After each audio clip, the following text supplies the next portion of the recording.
तीसरे चैप्टर में हमें दो चर वाले रैखिक समीकरण बनाने हैं, उनके ऊपर सवाल करने हैं। तो चर क्या होते हैं जिनकी वैल्यू हमें नहीं पता होता। तो एक एग्जांपल हम लेते हैं आपका डेली लाइफ से। तो हमारी क्लास का एक लड़का है, इसका नाम हर्षित है। हर्षित बाजार से 700 रुपए की सब्जी लाया। कितने की लाया? 700। वहाँ उसने 40 रुपए किलो वाले आलू और 20 रुपए किलो वाले टमाटर खरीदे।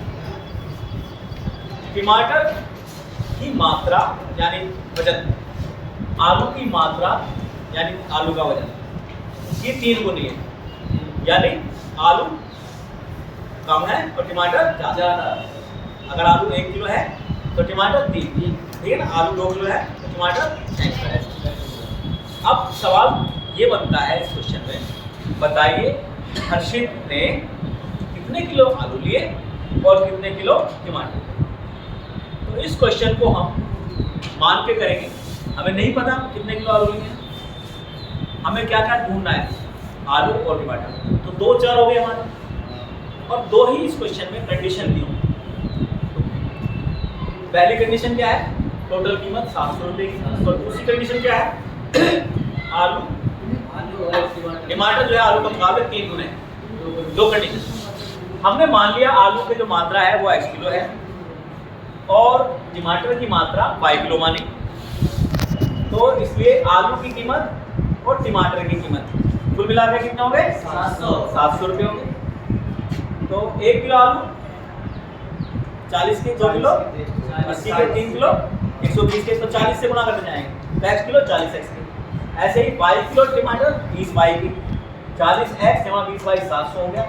अब इसमें दोनों तरफ 0 है तो 0 से भाग करेंगे, 10 से भाग करेंगे तो यहाँ 4x, यहाँ 2y, यहाँ 70 हो जाएगा, 0 कट जाएगी।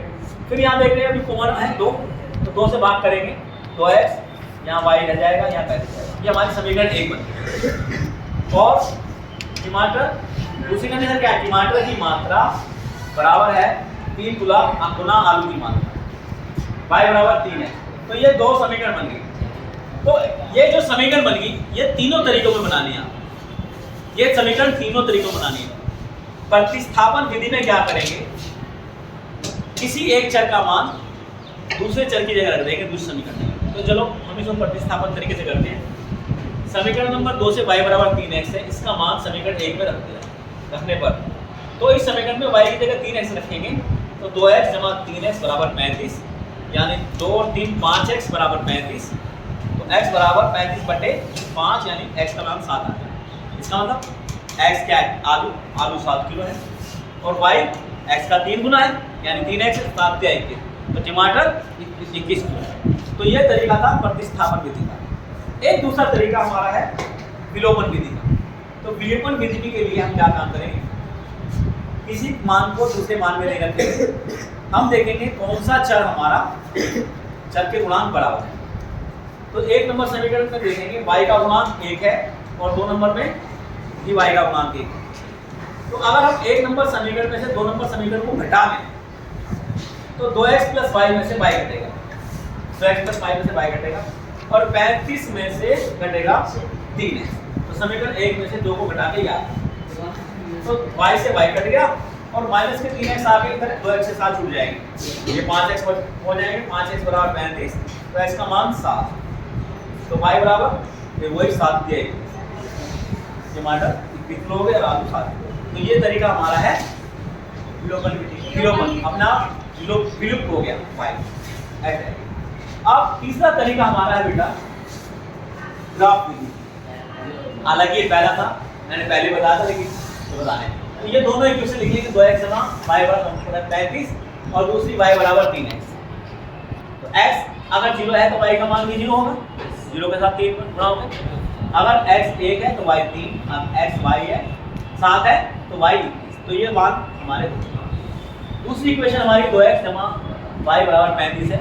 तो x बराबर हम अगर y बराबर अगर इसमें 0 रखेंगे तो y का x का मान आ जाएगा 2 गुणा 0, y की जगह 0 कर देंगे तो 2x जमा 0 बराबर 35, 2x बराबर 35, तो x बराबर 35/2 जो कि 17.5 होता है।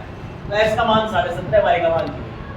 अगर x बराबर 7 रखते हैं इसमें तो 7 दूनी 14, 35 में से 14 जाके y का मान 21 बचेगा।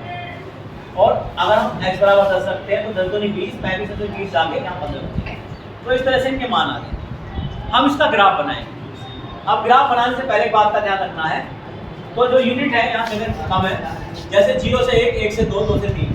मान लो हमें 2.5 करना है तो 2.5 कहाँ आएगा, 2 और 3 के बीच में यहाँ है।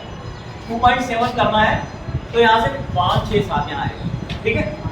तो यहाँ पे इस तरह से करेंगे। तो यहाँ खाने कर लेंगे, ये पहला खाना 1 10 का, फिर 20 का, फिर 30 का, ऐसे 10, 20, 30। तो पहले कौन सा कर लें, पहले हम इसमें लेते हैं 17.5 और 0, x का 17.5 और y का 0 ये रहेगा। फिर 7 और 21, तो x का 7, 5, 6, 7 और 21 ऊपर यहाँ पे होगा। और फिर 10 और 15, x का 10 और y का 15, x का 10 ये रहा और y का 15 ये होगा। तो ये इक्वेशन होगी। तो ये इक्वेशन हमारी है कौन सी है, 2x प्लस y बराबर 3, 35। और दूसरी ऐसे ही दूसरी वाली करें तो ये दोनों इक्वेशन जहाँ काटेंगे वहाँ पर x और y के मान हमारे। ये तरीका हमारा ग्राफ का।